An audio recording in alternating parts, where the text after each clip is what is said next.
All right, it's a beautiful Wednesday. This is the 24th of June in the month of the month of June in the year 2015. Welcome to Crossfire, this channel 196 on Star Times. My name is Dapo Banjo. Welcome to Crossfire. This is your show where political issues have been debated and discussed and dissected. And sometimes we differ in opinion, and so we can address current affairs. And at the same time, you have loads of biases and fractions, and you just say it just the way it is. It's our show, it's our show, and what we do here is just to tell the truth, just the way we feel about it. I'm not alone in the studio. I have my co-anchor with me, Ishoma Againe. Ishoma, good morning. How are you? Good morning and welcome to Crossfire today.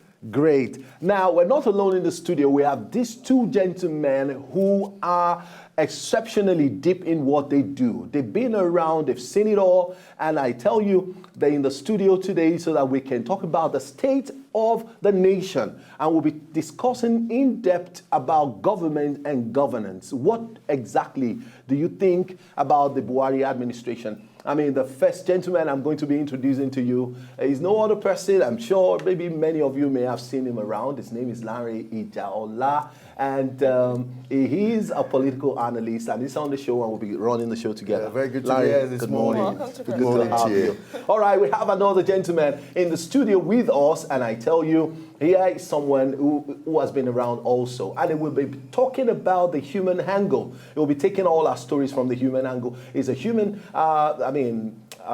somebody I can tell you knows about, the feelings of and the yearnings of the Nigerian people, and so he will be analyzing from the human angle. His name is Al-Jafar Ibrahima. Jafar, good morning. Good morning. How are you doing? Welcome to Crossfire. Good to have you guys on the show. Crossfire, I'm really very sorry, let me say it ahead of time. We always start on a very friendly note. I'm not so sure that we may end up the show that way. But no problem. Let's just see how far we can go. I have a thought, and this has been worrying my mind since Monday.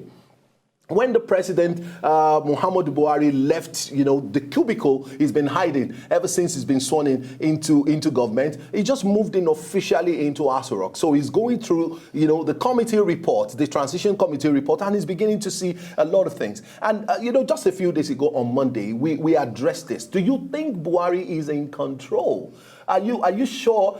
We voted for the right person. When you look at a couple of things that has happened or has not happened since he became the president of Nigeria, it gives for a lot of worries. And so I'm beginning to palpate every time when I hear some certain things. And then in the course of the show, we'll be discussing about issues that are really, trending, some things that happened yesterday or day before yesterday, and all of that. Let me take this first story, and let's take this show on from there. U.S.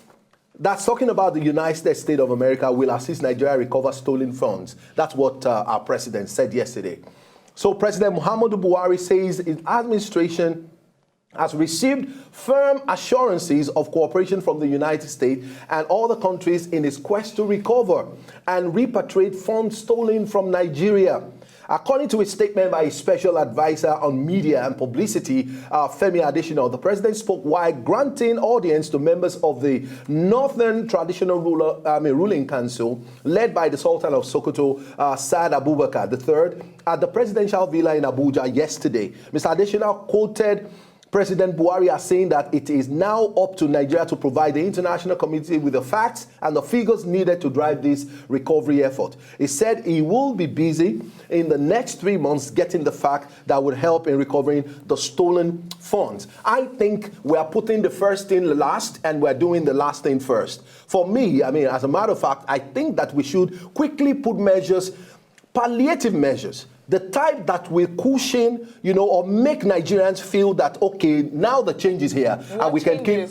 Anyway, Larry, I'm talking to you. I'm talking to you. Every time I talk about Muhammadu Buhari, she flares up. She takes it personal. The truth is, let me address this. The truth is, we definitely need to recover funds. Okay. You want ministers. I understand that Nigerians are so eager to see Is that the first thing we should do? No, wait. Is that the first thing we should do? I understand Nigerians are so eager to see the names of ministers, but the truth is, you appoint these ministers, they resume duty, but they do not have funds in their various capacities and ministries to work. Nigerians will still be the ones to complain. You want President Muhammadu Buhari to fight what? The Boko Haram insurgency. Probably also look at climate change and also its negative effects in the southern part of the country. You need money to do that. Are you going to blow air? Are you going to use the magic wand to make all of these things now, in all of this, Larry. You need money. Okay, I've heard you. We need to recover. I've heard you, Ishama. Larry, Nigerians want food on their table. Okay. I want to be able to feed my family. I want to be able to. Anyway, let's take it from Larry's point. You need to take it from this angle now. Okay. This is a man who has been head of state as a military person. Okay. And if you follow his antecedent, when he was the head of state, he took his team very simply, and he's not very fast about doing things. He believes in his opinion, he believes in himself, and he believes in what he can do. He actually have a genuine interest for this nation. Okay. He's incorruptible man, and of course, it takes his time before he does his things. And but at this point in time, I think Nigerians, they want abracadabra like that. They want the magic. They want something that will just come on now. Yes, our country is in the doldrum. We've gone through a very bad phase, and of course, we voted for change. But this government has been crawling ever since they've started. But I thought someone that have made about 3 attempts at governance in a democratic process will have had a template or a blueprint of how he's going to do everything by the time he gets in. When he was sworn in on the 29th of May. And of course, at least if you have a template, you can fill in the gap. Yeah, between that time and now, I think we should have seen some kind of movements or kind of changes that people desire. I'm talking in terms of, the agencies doing their right job. I mean, the institutions, the institutions of government that can do their jobs right. People will sit tight. When they see the leadership, they see the form of leadership you bring on the table, people will definitely, they sit tight and they want to watch you. Okay, has Buhari made any drastic change since he came on the 29th? Yes, he moved the force headquarters to Maiduguri. He moved the force headquarters to Maiduguri, and yet bombings every day. People get killed day in, day out. Another one has happened yesterday, and believe you me, before the end of the day, there will be another suicide bomber. But you have to look at it again that APC as a party is a marriage of strange bedfellows, and of course, if you see what's playing up at the National Assembly, is a shame. It's a shame. That people we voted in power are there for their own personal interests and very juicy Yesterday they were throwing punches because of what they're going to get into their pockets. That, to me, it's a shame to this country. And of course, future leaders who are watching, they are taking notes of all this. And of course, we are looking for a nation whereby we will see good roads, we will see governance, we will see better things. People don't have to cross the Mediterranean Sea to go abroad for greener pasture. And yet our leaders are not even looking They're not even looking at it. Mr. Right, what's your take on this? Oh, thank you very much. First of all, we should thank God for Nigeria. We should thank God for President Goodluck, ex-President Goodluck, that he conceded. And we should thank God that God brought out somebody like General Buhari, Muhammad Buhari, he wants to be called now, because this is a country of about 180 million. It's not by chance that a leadership emerges. It does not matter how much noise, voodoo, or cackle that you do that emerges a leader. It is divine that brings out a leader. I believe that if God brings out that leadership, it is just a matter of time. However, the human being in us is very impatient about a change. We see changes around the whole world. In West Africa alone, if you go to Togo, Cotonou, and Ghana, and the rest of them, you see what is happening in that country, and it amazes you the level of civilization and development there in their own way. And there's so much human and capital and natural resources in this country where nothing is happening. Buhari has been inaugurated, made president, and everything. I'm really shocked that over almost 20 days or 30 days now, he has not made any serious fiscal, monetary, or social policy that does not require money that he wants to chase. Just like I rightly said, he's putting the cart before the horse. We all know that in the past, the looters of the economy, nothing has really happened to them. It is, by the time they set up committees and everything, it fizzles away. All these things die naturally. However, it is a good thing that he's sounding a warning that I will chase you if I have time. The critical thing that we should have addressed is like, for example, the oil subsidy. There's no reason when the oil prices is dropping down in the international community, there's no reason why Nigeria is still paying subsidy to any marketer. Any marketer. If you remove the oil subsidy, our banks will be able to position themselves and give businessmen money to go and buy product. We will have all the penetration filled with product, and it will become a thing of supply and demand, and there'll be petrol everywhere. Now, that's which you don't need money to do. Now, that's just making a fiscal policy statement. 1. 2, the governance forum agreed yesterday, the way they want to be bailed out of the money for salaries and everything. That's fantastic. That's a serious move by the governance forum. Now, I don't know why it took the president that long to move to Asoro. Probably painting the place up again, or redoing it, or remaking it. However, he's there now. I don't think our problem is all about having to chase money.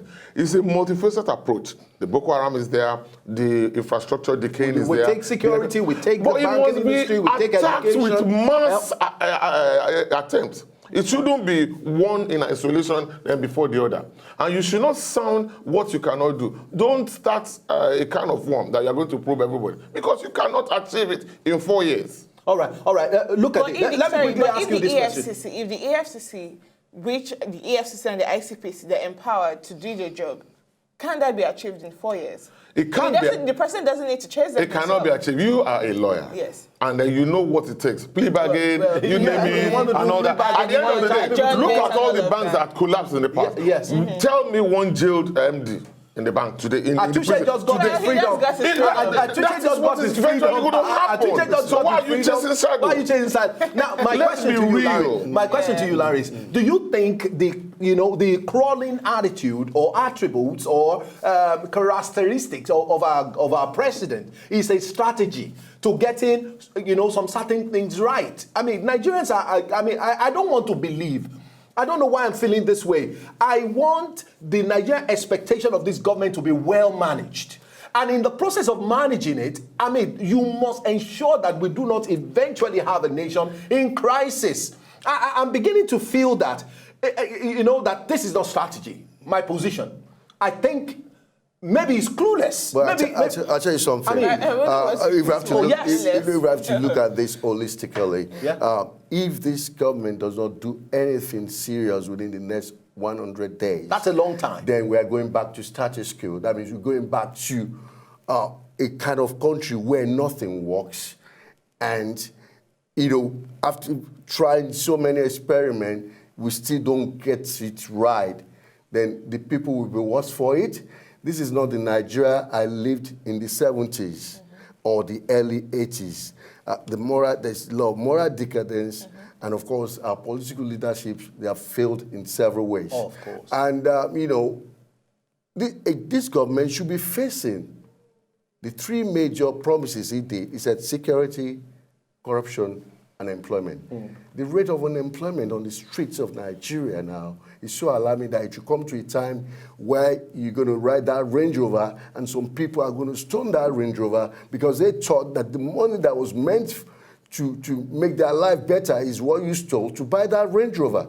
All right. On that note, I mean, ladies and gentlemen, and people who are watching us, we actually have been discussing about the Buhari administration, which way forward. That's what we've been talking about in the studio. And I have this gentleman with me. We've been doing justice to this topic. We'll go on a short break now. When we come back, we'll still be talking about government and governance. We'll be right back.